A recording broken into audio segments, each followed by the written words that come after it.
owó dé kọ́ ìdí ìrókò ló bá rí Jésù ponu susibi ibi lówó sì máa wá bẹ àbí àwọn èèyàn já sọ́tún wọ́n já sósì wọ́n já làwọn wọ́n jáde lẹ̀ ó sì síbí òun pariwo kò sí kò sówó jẹ́ òwe ti fẹ́ wà owó ájí owó apariwo owó dé owó ẹ̀jẹ̀ owó dé kọ́ ìdí ìrókò ni.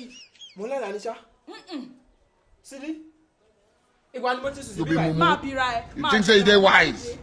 You are a mumu man. ibi tí mo fi ẹ́ sí sídí ìgbà ni mo ti sùn sí. ibi tí mo fi ẹ́ sí jẹ́ kí n bá bẹ̀ kó wá dalẹ́ kí n béèrè oúnjẹ.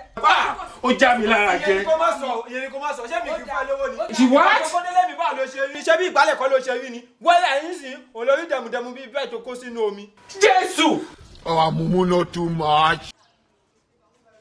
alánimọ̀ láṣá àwọn àgbà Yorùbá máa ń ní pé àlágọ̀. Will you keep quiet? ọkàn náà ló tún sọ wípé nǹkan tó bá fẹ́ ṣẹlẹ̀ lèèyàn máa rí lójú àlá o.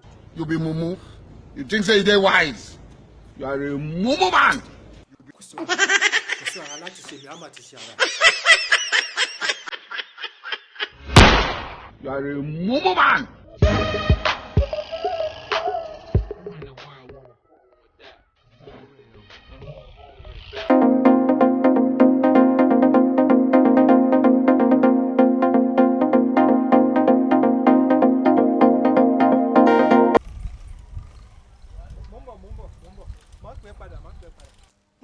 She what?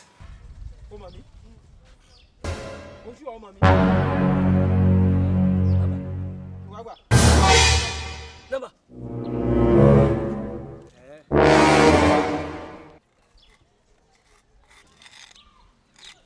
38 single 4. Má jẹ́ kò tí fẹ́ fún nínú Títí mo máa fi play àbí. Okay. Will you keep quiet? Mo jẹ lójú àlá náà. Mo jẹ. Àlá mi fẹ́ wá sí ìmúṣẹ nìyẹn o. Ilé ìwé ní kí n má fi 500 sí. 1 million mo máa fi play. Mo ti lọ. Má jẹ́ kí n pa àwòjà ká má wá kidnap mi ní street bíbá. Ẹ bá bọ̀. Ìyá òní ó yá. Ẹja kó lọ ọlẹ̀ kó dowó. Ṣé na wetin you wan sell be this way you tell me say you wan sell one big this thing. Jésù. Nàìjíríà ń ṣiṣẹ́ nǹkan kékeré ni original money wo fọ́ọ̀mù gidi money. Will you keep quiet? How much you wan sell am jare?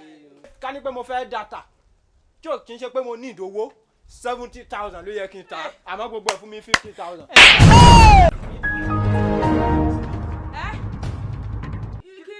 Gbogbo eléyìí ṣe. Iye ò kẹ́ mọ̀ wọ́ọ̀lì mo fẹ́ ṣe business ni torí tí bá máa parí business yẹn nǹkan tá a máa rà ó máa times 20 eléyìí. Jésù. Ó yá follow me talk now. ẹsẹ̀ mo ní ọ̀rọ̀ bá sọ tó ká tiẹ̀ sọ pé ẹni tó pè yín wá orí ò pé ṣé kò yẹ kó rí tí yín náà pé èmi ló yà pé orí ò pé. ó mọ nǹkan tó dùn mí jù òun ni owó tí mo lọ fi ra dáhùn tí mo lọ fi parents yẹn. àti kí tí wàá àti ọjà ni ẹ o èmi ló yà ó pé gbogbo oúnjẹ tó jẹ tó fi sanra yẹn ò ká mi lára ìwọ ń pè mí ní dìde kò sí wàhálà. bá ó já mi lára jẹ. ẹ máa wá lọ ẹ ṣe gọta. ẹ mọ̀ rí máa rí yín tí bá tún rí yín bí dáàdì má bínú máa rí ẹ ṣó ti bọ́ tí mo ṣe respect yín ni ẹ kí ló fẹ́ ṣọfẹ́ náà ni. síbí wàá jẹyà o. ó ṣe jóyà kó ti lé tàbá kí ló dé níṣẹ́ tó ṣe lọ́jọ́ náà tó gbé tv tó lọ ta. èmi kọ́ mo ní tv ni ṣé wọ́n ló ní ṣé bówó mi mo fi rà ṣé wọ́n ló ní tv. ẹ bọ èmi ló rà fún mi ló rà fún mi. ẹgbà ní